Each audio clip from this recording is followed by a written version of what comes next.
अक्टूबर junction नाम की मैंने गलती से किताब लिखी। उसमें बनारस में एक लड़का और लड़की मिलते हैं। जो लड़का है उसका नाम है सुदीप यादव। और होता क्या है, मुझे एक ऐसा लड़का मिला था, मैं एक्सेलराई बोलने गया था। तो वहाँ पे एक व्यक्ति मुझे ऐसे मिले, तो उनकी क्या हुआ था, उन्होंने 24-25 साल में अपनी कंपनी बेची 80-90 करोड़ रुपए में। आजकल नहीं स्टार्टअप स्टार्टअप चल रहा है, तो मुझे सही में एक ऐसे व्यक्ति मिले थे। तो उन्होंने जब 80-90 करोड़ में बेच ली अपनी कंपनी, तो अब उसको समझ ही नहीं आया कि वो करे क्या उस पैसे का। अभी थोड़े दिन पहले एक आया था ट्विटर पे और हर जगह ना कि एक कोई बहुत फाउंडर है, उसके पास बहुत पैसे हो गए हैं, 400-600 करोड़, उसे समझ नहीं आ रहा अब लाइफ का वो क्या करे। तो मुझे ये लगा, जब हम कहानियां लिखते हैं तो हम सोचते हैं किसी कैरेक्टर के पास कुछ ना हो तो उसे हम दिलवा दें उस कोशिश में। जैसे किसी राज को जो है सिमरन चाहिए, राहुल को जो है वो अंजलि चाहिए, और राहुल को जब अंजलि नहीं मिलती हो तो उसके लिए पूरी दुनिया भटकते हैं, और तब हम हीरो से रिलेट करते हैं या हीरोइन से रिलेट करते हैं।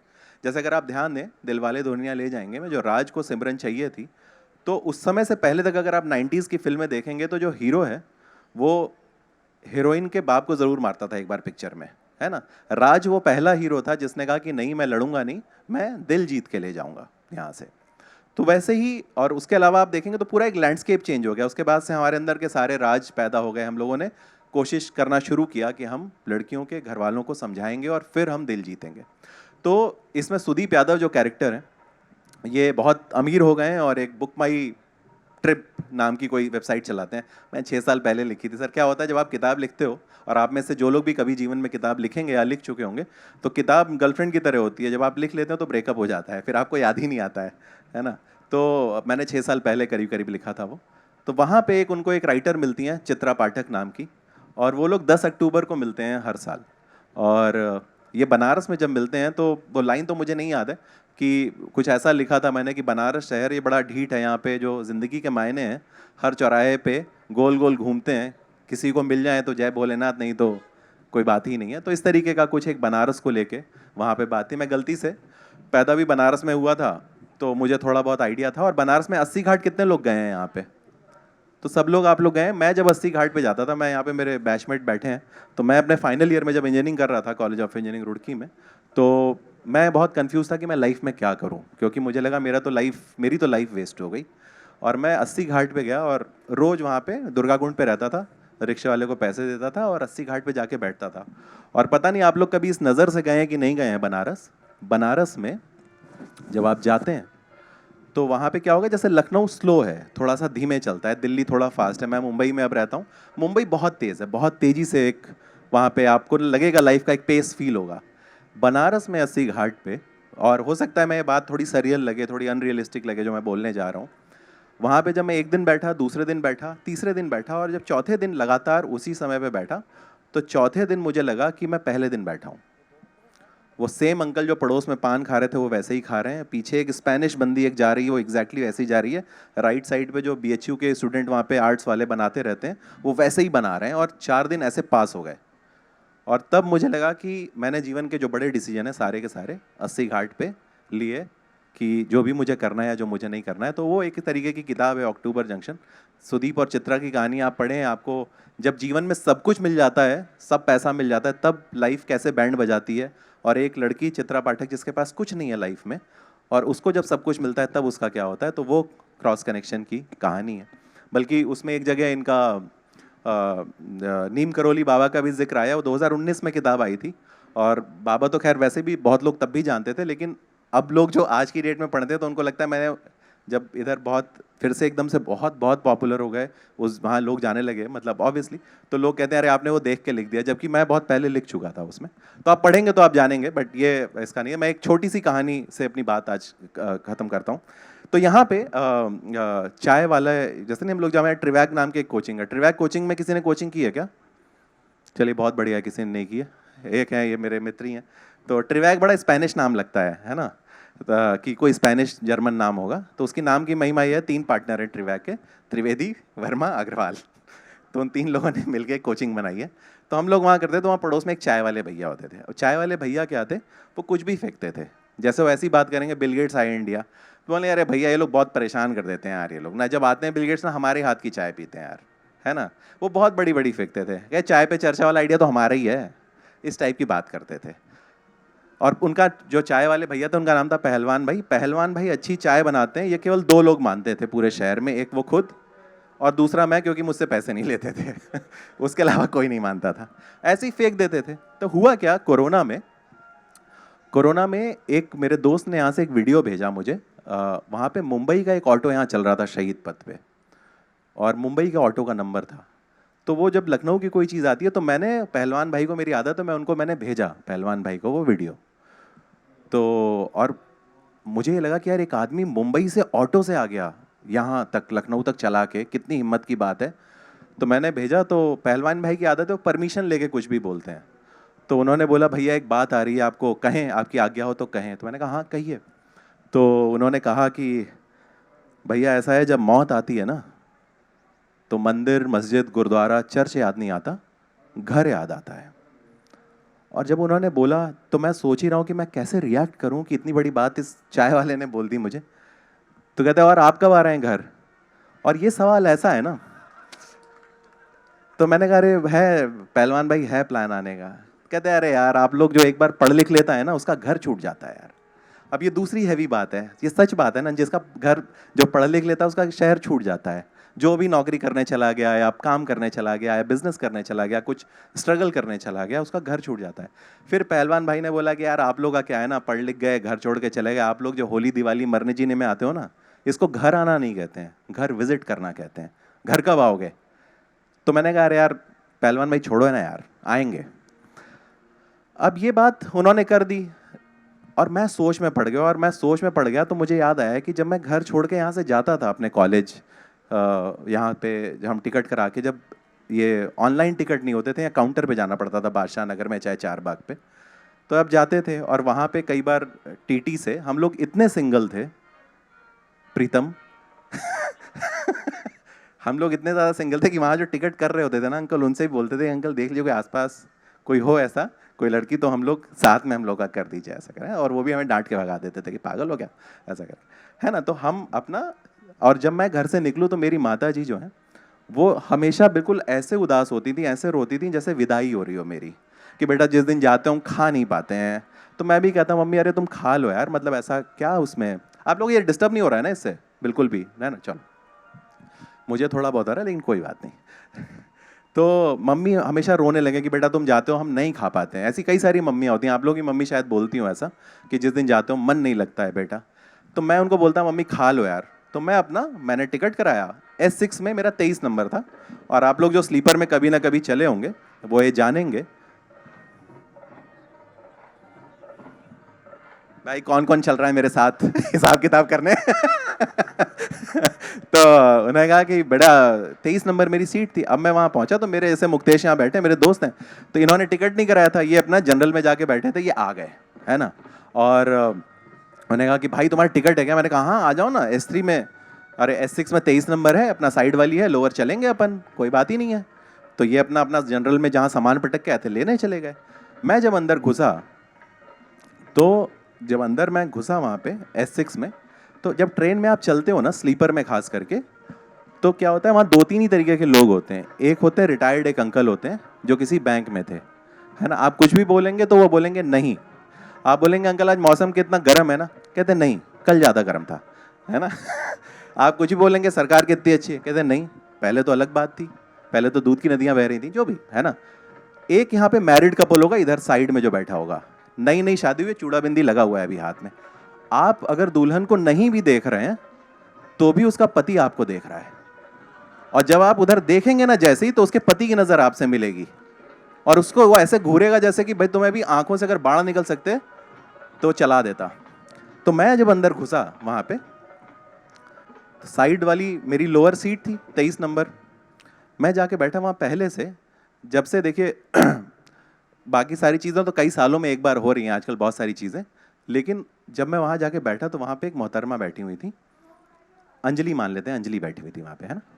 तो अंजलि जो बैठी थी 1000 साल में कम से कम, जब से धरती का मुझे नोन इतिहास है 2000 साल से, 2000 साल में पहली बार ऐसा हो रहा था कि जब मैं ट्रेन में कभी चल रहा हूँ, जिस भी जन्म लिया हूँ मैंने पहले, उसमें पहली बार ऐसा हुआ था कि जब मैं सीट पे बैठने गया अंजलि, तो कोई अंजलि नाम की कोई महिला वहाँ बैठी हुई है, कोई लड़की बैठी हुई है। तो मुझे लगा ये गलती हो गई होगी, तो मैंने दोबारा टिकट चेक किया कि S6 ही है कि नहीं है ये। तो मैंने चेक कर लिया S6 था। मैं जाके बैठ गया वहाँ पे, और अभी मुझे अंजलि का नाम नहीं मालूम है इस कहानी में ना, तो मैं जाके बैठ गया और मैंने अपना सामान वामान लगा दिया वहाँ पे। इतने में रिटायर्ड अंकल सामने बैठे ही थे, इधर न्यूली मैरिड बैठे हुए हैं लेफ्ट साइड में, आप लोग इमेजिन कर ही रहे हो। और मैं सोच रहा हूँ कि कितना अच्छा है अगर अंजलि बोलेंगे कि क्या आप सीट एडजस्ट कर लेंगे, क्योंकि मैं ऊपर चला जाऊँगा। अगर वो बोलेंगी तो उनकी शायद ऊपर वाली होगी, तभी वो साइड में बैठी हैं। तो मैं बैठा हूँ, तो उन्होंने पूछा कि आपका सीट नंबर क्या है। तो मैंने दोबारा चेक किया, मैंने कहा कि अरे शायद गलत तो नहीं देख लिया डब्बा, एक्साइटमेंट में पहली बार ऐसा हो रहा है। तो मैंने कहा मेरा तो 23 नंबर है, आपका? तो अंजलि ने कहा कि अरे मेरा भी 23 नंबर है। और मुझे भारतीय रेलवे पे उस दिन जो उसने गलती की थी, हसीन हादसा जो हुआ हमारे बीच में, मुझे यकीन आ गया कि भारतीय रेल इससे अच्छी कोई रेल नहीं है। यूरोप वोरोप में फालतू में लोग बोलते हैं, है ना, जापान में फालतू में जो हवा में चलती है हम लोग कहानियाँ सुनते हैं, सब बेकार। ये है असली रेल। तो मैंने कहा यार, तो मैंने कहा अरे मेरा भी 23 है। मैं कह रहा हूँ कॉन्फिडेंस में, मैंने कोई बात नहीं, टीटी अंकल आएंगे तो उनसे बात कर लेंगे, अब क्या है, हम लोग को साथ ही जाना है। आप कहाँ तक जाएंगे? उन्होंने कहा सहारनपुर तक जाएंगे। मैंने कहा हम लोग रुड़की तक जा रहे हैं। और चूंकि मैं आईआईटी रुड़की का नहीं पढ़ा हुआ हूँ, लेकिन जब कोई ऐसा मिल जाता था तो हमेशा बताता था आईआईटी रुड़की में पढ़ता हूँ मैं, है ना। तो मैंने कहा कि हाँ जाएंगे, हो जाएगा, कोई दिक्कत वाली बात नहीं है। तो इतने में, और मैं ये सोच रहा हूँ इतना हसीन रिश्ता भी बन रहा है, बातचीत शुरू हुई है, इतने में जो रिटायर्ड अंकल थे, तो उन्होंने कहा जरा टिकट दिखाइए अपना। तो मैंने टिकट उनको दिखाया, तो उन्होंने टिकट ऐसे देखा, तो कहते पढ़े लिखे नहीं हो क्या? तो मैंने कहा अरे अंकल ऐसे आप क्यों बोल रहे हैं? कहते तुम बिल्कुल पढ़े लिखे नहीं हो क्या? मैंने कहा नहीं अंकल, सही तो है एस6 में 23 नंबर। तो कहते हाँ 23 नंबर तो है, लेकिन टिकट तो कल का है। अब मैं बिल्कुल, मुझे लगा यार ये मतलब क्या ही बताया जाए। अब 5 मिनट बचे थे ट्रेन को चलने में। मैंने आखिरी बार अंजलि को देखा कि अब ये 1000 साल में जो कहानी होने वाली थी वो खत्म हुई। मैं बड़े बेमन से वहाँ पे, इधर मैं डब्बे से उतरा हूँ और इधर मेरे मित्र मुक्तेश चढ़े, और वो कह रहे मेरा दोस्त कहाँ गया। वो अंजलि से लड़ते हुए गए पूरे रास्ते, वो कहाँ गया मेरा दोस्त, क्योंकि तब फ़ोन वोन थे नहीं उस तरीके से, है ना। ये अपना जो भी लड़े होंगे, हमारी तो दुनिया उजड़ चुकी थी बसने से पहले ही। अब रास्ते में जो हमने ऑटो लिया, वहाँ से हम पहुँचे पेपर मिल कॉलोनी। जब पहुँचा मैं ऑटो में, जब मैं बैठा उस दिन जो मैंने लिया, तो मैं उस दिन अकेले नहीं था, शेयर्ड ऑटो नहीं था वो। मैं और अंजलि जी की न बनी हुई यादों के साथ में लौटा घर। जब मैंने दरवाज़ा खटखटाया तो मेरी बहन ने दरवाज़ा खोला। जब दरवाज़ा खोला तो मैंने कहा मम्मी क्या कर रही हैं? तो उन्होंने कहा आके देख लो क्या कर रही हैं। मैं अंदर घुसा घर में, डाइनिंग टेबल पे मम्मी खीर खा रही थी। मेरा उस दिन विश्वास उठ गया। मैंने कहा मम्मी कुछ तो सच्चा मिले इस धरती पे। उधर अंजलि जी चली गई, इधर दिल टूट गया। अब मेरे पास एक एक्स्ट्रा दिन था, है ना, एक एक्स्ट्रा दिन मेरे पास बच गया। तो अगले दिन हमारा तो फेवरेट टाइम पास है, हम पहलवान भाई की दुकान पे पहुंच गए। पहलवान भाई अलग सुर में है, वो कह रहे हैं अरे यार अटल जी आए हुए हैं और उनको तो यार मेरे अलावा चाय नहीं पसंद में आती है किसी की, तो यार बुला लेते हैं यार ये लोग, यार रुको यार भैया, है ना। वो अपना उसी सुर में, कोई नहीं उनकी बात मानता था, है ना। लेकिन मुझे हमेशा उन कहानियों पे काव्या विश्वास है जो किसी को सच नहीं लगती।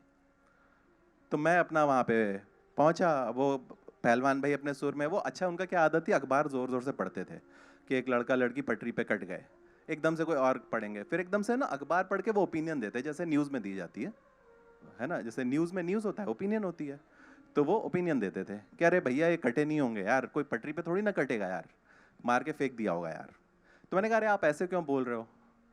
तो बोले नहीं यार हम भी तो ऐसे ही भागे थे ना घर से, ग्वालियर से हम निकले थे। तो मैंने कहा आपका घर है कहाँ? आप तो लखनऊ के नहीं हो। उन्होंने कहा नहीं यार हम तो ग्वालियर के हैं यार, वो 10 साल हो गए। तो मैंने कहा आप घर नहीं जाते? ये वही आदमी है, वही पहलवान नहीं जो अभी 5 मिनट पहले कहानी में मेरे को बड़ी बड़ी बातें कर रहा था। तो मैंने कहा आप घर नहीं जाते? कहते हैं नहीं यार घर कहाँ जा पाते हैं यार भैया, घर की तो बहुत याद आती है यार, जैसी घर पे नींद आती है वैसी तो नींद ही नहीं आती। मैं भी कल से जब से आया हुआ हूँ मैं यही सोच रहा हूँ, जैसी नींद मुझे यहाँ आती है वैसी मुझे मुंबई में नींद ही नहीं आती है। और कह रहे हैं यार यहाँ तो नींद ही नहीं आती यार, वो घर पे तो कहते हैं यार बहुत रमाकांत हेमा सबकी याद आती है। मुझे लगा उनके भाई बहन होंगे, तो मैंने कहा कौन है ये सब लोग? कहते हैं यार रमाकांत हमारे खेत का नाम है, हेमा हमारी जो गाय थी उसका नाम है। और वो खेत और गाय के नाम गिनवाने लगे मेरे को कि मुझे इन सब की याद आती है। तो मैंने कहा अरे आप चाय पिलाओ। मेरा भी बड़ा अजीब सा हो गया। कहते यार अगर हम नहीं भागे होते ना भैया हमें काट के फेंक देते, ऐसी हमारी भी खबर आती छोटी सी पेज 3 पे। तो वो हुआ, फिर अपना चाय वाय पीते रहे। फिर अब एकदम से मजाक में बोले यार भैया आप लोग तो पढ़ लिख लोगे ना, शहर छूट जाएगा यार आपका, नहीं लौटोगे कभी। मैंने कहा अरे आप पहलवान भाई ऐसे क्यों बोलते हो यार, आएंगे ना? कहते अरे यार क्या फालतू बात कर रहे हो यार, कुछ नहीं आओगे, आप चले जाओगे छोड़ के। अच्छा, मुझे बुरा भी लगे कि यार वो क्यों आदमी बार बार बोल रहा है, और बात सच भी बोल रहा है, क्योंकि बहुत सारे लोगों का ऐसे ही घर छूट जाता है ना काम के चक्कर में। तो हुआ क्या, जब छूटा घर, और मुंबई शहर, आप लोगों में से कुछ लोगों का शायद सपना होगा कभी, यहाँ पे शायद कुछ लोग लिखने पढ़ने वाले, एक्टिंग के लिए थिएटर वाले लोग होंगे। मुंबई शहर के बारे में बस एक चीज़ मैं बोलूँगा कि मुंबई हिंदी फिल्मों में जो पुराने विलेन होते थे ना, जो कहते थे डावर सेठ, इस धंधे में आ आदमी अपनी मर्जी से सकता है, जा उनकी मर्जी से सकता है। मुंबई शहर एग्जैक्टली वैसा है। वहाँ पे आप अपनी मर्जी से जाते हैं, निकल आप उस शहर की मर्जी से सकते हैं। और कादर खान साहब ने, जो बहुत बड़े एक्टर, राइटर, आर्टिस्ट रहे, उनकी एक बड़ी सही लाइन थी। उन्होंने बोला था मुंबई का जो समंदर था उसके बारे में, कि मुंबई के समंदर में ना हर नाम की एक लहर आती है। बात यह है कि जब वो लहर आती है तब तक आप उस शहर में टिके हैं कि नहीं टिके हैं। तो मैं मुंबई शिफ्ट हो गया, और मुंबई शहर को पता है डावर सेठ की तरह है, वो आपको ले लेता है। फिर एक दिन मुझे एक शादी का इनविटेशन आया, और शादी का इनविटेशन आया तो मैंने कहा चलो चलते हैं, और इसी बहाने पहलवान भाई से भी मिल लेंगे। शादी जिस व्यक्ति की थी वो आप लोग उसको जानते हैं, जिसकी शादी का इनविटेशन आया था। वो शादी हो रही थी अंजलि की, और किससे हो रही थी उसको भी आप जानते हैं। वो शादी हो रही थी मुक्तेश से, जो मेरा दोस्त उस दिन गलती से मैं आया और पहलवान भाई के यहाँ, अपना दिन शाम को शादी है तो मैं पहुंच गया भाई पहलवान भाई के यहाँ। पहलवान भाई वही अपना सुर में कहते अरे चाय पे चर्चा वाला आइडिया तो हम ही ने दिया था, और ये सब कर रहे हैं वो। फिर एकदम से बोले यार भैया आप यार इस बार आए हो, रुक के जाओ थोड़ा, हर बार आप गोली दे के चले जाते हो। तो मैंने कहा नहीं नहीं मैं रुकूंगा, आपको इसकी चिंता वाली बात नहीं है। और पहलवान भाई एकदम से ना उस दिन एक पूरा लेके आ गए गट्ठर पेपर की कटिंग का, और कहने लगे ये देखो यार भैया, आपका जब पेपर में नाम आता है ना, जब किताब लिखी है आपने और ये सब किया है, तो हमें खुशी होती है। कहता हम तो दिन भर में 10 लोगों को बताते हैं कि हम ही ने इनको लिखना सिखाया है। या हम ही तो बताते हैं कहानी वाली, कहानी अक्टूबर जंक्शन तो हम ही ने बताई थी इनको। वो करने लगे। मैंने कहा और क्या हाल है भाभी के बच्चों के? तो कहते यार भाभी जिनके साथ भागे थे, मतलब घर से, वो उनको उन्होंने कॉल सेंटर में भेजते थे सीखने के लिए, अंग्रेजी कॉल सेंटर की नौकरी लग जाए उस समय। तो वो जो कह रहे थे यार, वो जो कॉल सेंटर में जो पढ़ाते थे मास्टर साहब अंग्रेजी, वो तो यार उनके साथ चली गई। मैंने कहा और बच्चा? कहते बच्चा इंजीनियरिंग कर लेगा, आपको रिज्यूम फॉरवर्ड कर देंगे, नौकरी लगवा देना आप। और कहते सामने भैया घर ले लिया। पहलवान भाई की दुकान अब बड़ी हो चुकी थी, बहुत बड़ी दुकान हो चुकी थी। और जब वो फेंकते थे ना कि अटल जी के लिए हम चाय बनाते हैं, ऐसा करते हैं ना, सब मजाक उड़ाते थे उनका। तो उन्होंने एकदम से कहा भैया आपके साथ फोटो नहीं है यार हमारी, कोई मानता नहीं यार, हम बताते हैं तो आज फोटो हो जाए। तुरंत एक लड़का आया, उसने फोटो खींची। 2 फ्लोर की दुकान है, सामने घर है, और सामने घर जो था वो दिखाते हुए बोले भैया लेकिन वहाँ जाने का मन नहीं करता यार। और उसी दिन अखबार में एक शायर थे बहुत बड़े, अमीर कजलबाश, उनकी एक शायरी आई हुई थी, जिन्होंने राम तेरी गंगा मैली के गाने लिखे थे, कि तुम राह में चुपचाप खड़े हो तो गए हो, तुम राह में चुपचाप खड़े हो तो गए हो, किस किस को बताओगे कि घर क्यों नहीं जाते। उन्होंने उन्होंने ये पढ़ा, फोटो खींची, फट से एक लड़का आया और इतनी बड़ी फोटो ले आया। इतनी बड़ी फोटो मेरे घर में मेरी नहीं है अभी तक। पहलवान भाई के साथ जब फोटो थी, वो फोटो जब लगने जा रही थी दीवार पे, तब मैंने देखा वहां पड़ोस में एक और फोटो लगी हुई थी, पहलवान भाई और अटल बिहारी वाजपेयी की। क्योंकि वो ग्वालियर के थे, दोनों लोग ग्वालियर के थे वो, और वो जो मजाक में नहीं बोलते थे जैसे बोलते थे। और बोले कि यार जल्दी आया करो यार घर। मैं ये सोचने लगा उस दिन, मैं सही बता रहा हूँ, जो हम लोग, जिन सारे लोगों का शहर छूट गया, कि यार मेरा लखनऊ में केवल एक घर थोड़ी ना है। जो पहलवान भाई की जो दुकान है चाय की, वो भी तो मेरा घर है। वो आदमी वहाँ रहता है, उसका वो घर छूट गया, वो अपने घर नहीं जा पाता। मेरा भी तो कितने सारे घर छूट गए।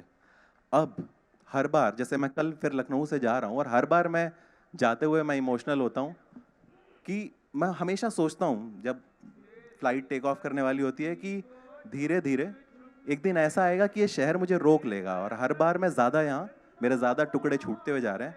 और मैं उस इंतज़ार में हूँ कि जिस दिन लखनऊ पूरा का पूरा मुझे वापस अपने घर में खींच ले। बहुत बहुत धन्यवाद।